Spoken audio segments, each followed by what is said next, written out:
Hi there, welcome back to the Car UK channel. Just a very short video here talking about the 2-litre diesel Land Rover or Jaguar Landrover Ingenium Engine. I hope that's how you pronounce it because I do struggle with that name. But anyway, the point being, the 2-litre diesel engine started life in 2016 and was designed to replace the earlier 2.2 diesel engine, a Ford/Peugeot engine design, actually quite reliable in fact, but unfortunately didn't really meet the Euro 6 emissions coming up for diesels in 2016, so they decided, in their wisdom, Jaguar as well, to design their own engine. Now the 2-litre diesel engine they designed actually is quite nice to drive. I've driven many of them. They offer superb performance, so quite a lot of torque and power in them, and are actually really good on diesel. In fact, far better on fuel than its predecessor, the 2.2 diesel. However, it'd be fair to say that it's not as reliable as the previous 2.2 engine.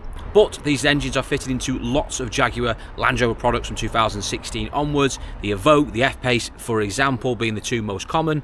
And these vehicles have actually become really price attractive. They have come down so much over the last 18 months. Now, for a number of reasons, the main ones being the fact the market went very high during COVID, and there has been a natural decrease of that market over time.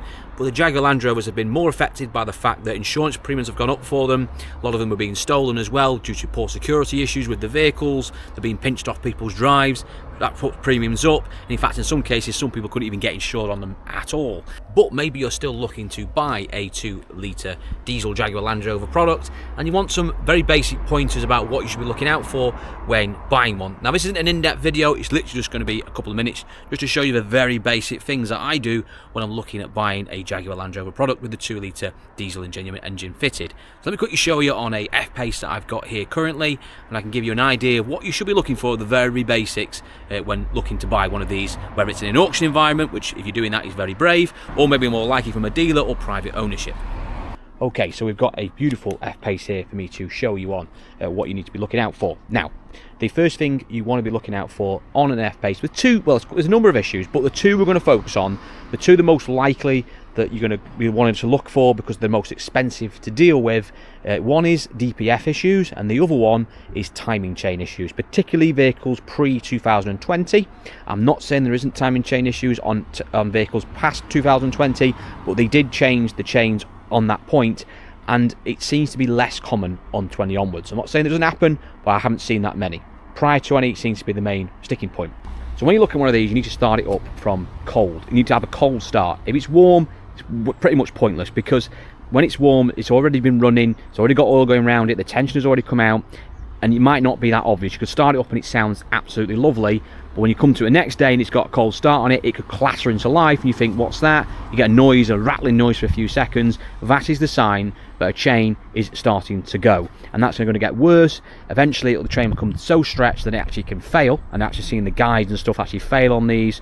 That's quite common as well, and they become rattly because they're banging around and they can take all the guides out. But even before that as well, sometimes they can actually go out of timing, so the chain stretches and it can throw up problems with camshaft and crankshaft position sensor faults, stuff like that. These are the signs of chains going wrong. So what you want to do is quickly just jump in the car, so say when you're cold starting it, and you want to be hearing a nice fired into life sound. You shouldn't be hearing any rattles whatsoever. Anyone who's owned an old Vauxhall Corsa will know exactly what I mean when you hear initial startup. So hopefully you can hear this.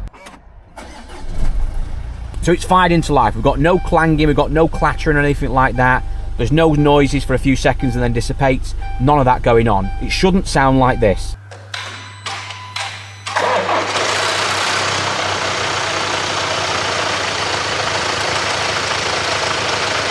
So if you've got a start up sounding like that, you need to avoid like the plague, because they are very expensive to put the chains right on these. Give you an idea, probably about £1,800 to £2,000 to have a specialist do a chain on one of these vehicles. So you don't want to be going down that avenue. The best thing to do is just not buy one that's got any rattles on. Don't even risk it. Other things you want to quickly do as well, obviously when it's started up like this one is now, check all your dash lights, make sure you've got no warning lights whatsoever. I would not be buying one of these with warning lights on. It's very unlikely it's going to be something straightforward. You might get lucky, but trust me, you are gambling. I would not be buying one with any malfunction lights on whatsoever, unless you are very competent in fixing them, or the car is extremely cheap that it's worth buying and taking the risk on. But as I say, very cautious. And the reason you want to be careful of warning lights on, particularly stuff like DPF lights or engine management lights, is is you've got a lot of problems with these engines when it comes to the DPFs. The DPFs can get blocked up very easily. They also suffer with oil dilution problems as well, which can be down to a faulty DPF. So i.e. there's fuel getting forced into the oil, and that fuel can actually get into the pistons and get past the seals and actually cause damage in the actual piston rings and pistons of the bores of the engine. Common engine management light issues that throw up on these, for instance, anything to do with EGR valves, it's highly unlikely that the EGR valve has probably failed. It's more likely it's just blocked up, and that is usually down to the fact that the DPF filter, which is underneath in the middle of these cars, can actually break down, they actually crack, and actually all that debris ends up back into the EGR system because it has a recirculation system off the DPF system and goes back into the EGR, clogs it all up, and that's usually the first signs of DPF problems occurring, which you've got to be very, very cautious of. Another quick one you can do when you're sort of buying these, I do this at the auctions when I'm picking them up, and also obviously you want to go and look at one, is get your hand in the tailpipe or get your fingers in the tailpipe. The reason being for that is that when you've got one of these with a broken DPF, all the soot and the particulates are not being burnt off in the correct manner, so it deposits them out the exhaust and you get these clogged up to death, and you can actually see all the residue. And I've actually, on this one, you can actually see these are nice and clean. And don't be worried if you've got a little bit of black residue. It is a diesel, they do produce carbon obviously, but you should not be putting your fingers in there and absolutely be black of the ace of spades. Now, this is by no means a full list of things you need to look out for when buying one of these 2-litre Ingenium engines, whether it's in an Evoque or an F-Pace like this or the other products that in the Land Rover, Jaguar Landrover range. But it's the two most important that I look out for when buying, particularly at auctions when I'm up a limited time. I've only got so much I can look around, etc. I've only got so much time to do that. It's just a quick check that I do, make sure the DPF is not damaged or there's any issues there, or making sure we've got no timing chain issues, because they are extremely expensive to fix. DPFs are quite costly as well, can run into the many thousands of pounds to put them right, and also say like the chain I mentioned earlier, they are thousands of pounds to put right. You don't want to be falling foul of those. So just some very quick pointers there. I hope you enjoyed this very brief video. Thanks for watching, and I'll see you all in the next one.